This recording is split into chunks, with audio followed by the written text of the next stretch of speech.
MMA Oddsbreaker, Frank Trigg. Of course, that is the biggest name right now for everything that's going on. You're booked like 4 fights in a row, 4 fights ahead. Chael Sonnen, like you're already getting ready to beat up Rashad Evans, and then you got to deal with Wanderlei Silva, and Rashad's not even done yet. Yeah, Frank, there is a lot of people in the UFC that need beat up. My work is never done. But why are you taking them on 2 at a time now? It's like you're having to deal with Rashad and get ready for your fight with him November 16th coming up here at UFC 167, and then you still got to go coach against Wanderlei down in the Ultimate Fighter in Brazil.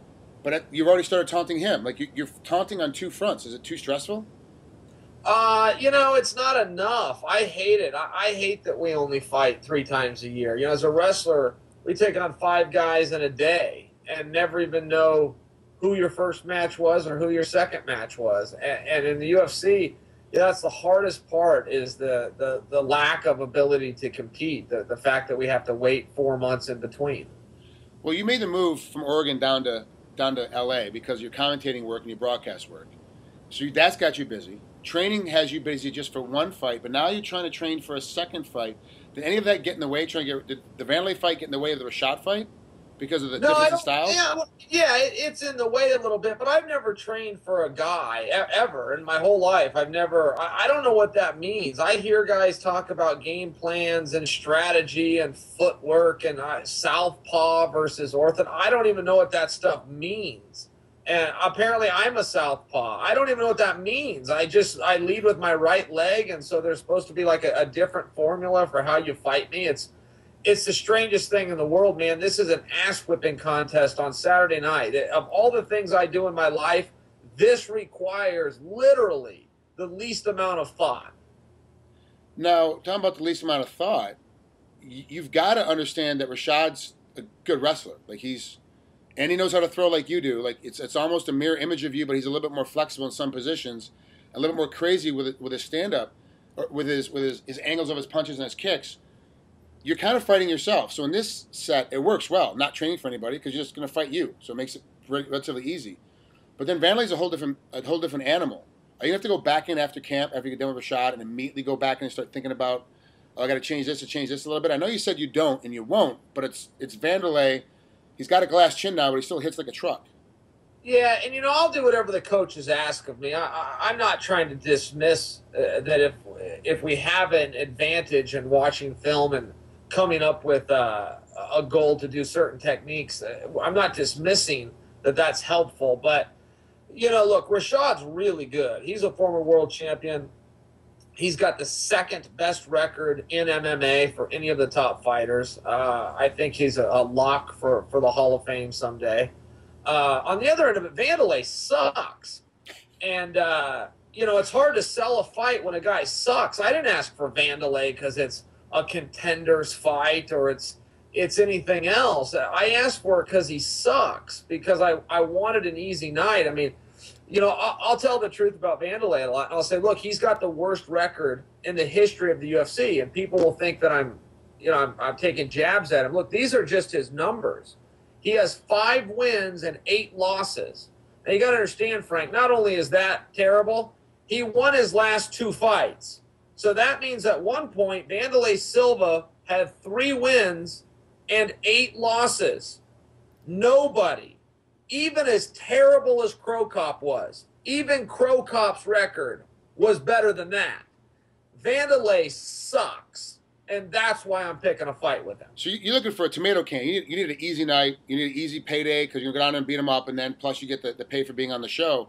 So this whole thing was put together so that you kind of get a tomato can to beat up and talk a good game on.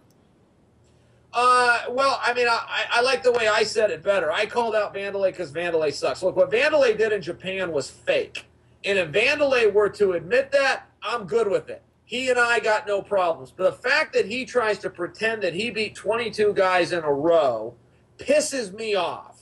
The fact that he acts as though he was a pioneer, like a lot of these other scumbags do. They weren't pioneers. They didn't help MMA. Every damn one of them had their hand out. Every one of those punks did it for themselves. The same reason I do it.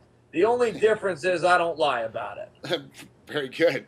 You're talking about your coaches and listening to them if there's a game plan put together. Who are your coaches now, and who's going to corner you for this fight against Rashad? Well, Clayton Hires is my head trainer, and it's his corner. Whoever he chooses to put in it is up to him. And in this case, John Bardis will be his assistant, and my uncle Rudy, who's always with me wherever I go, will be there as well. Perfect. Now, how's home life? You're in LA. You're busy. You're a lot. You're married. It's tough on the family too, because you've got a lot of other crap going on besides just training. How do you keep it together at home? Well, I love it. I love to be busy. I hate downtime. If I was to relax a little bit, maybe I'd watch a movie or something. But other than that, I want to be working, and the busier that I can be, the better. My wife comes with me, and so we do work a lot. We are very busy, and we don't sleep enough. But those are good problems to have. I'm not complaining about that. I'm very grateful for that. How much longer do you think you can stay in the sport? Do you have a game plan? 5 years, 10 years, 20 years? You're going to be out. Like, what is your thought process? I think the longer the better. I really admire guys, from Couture to Henderson, and even in the boxing world, your Bernard Hopkins would be the greatest example.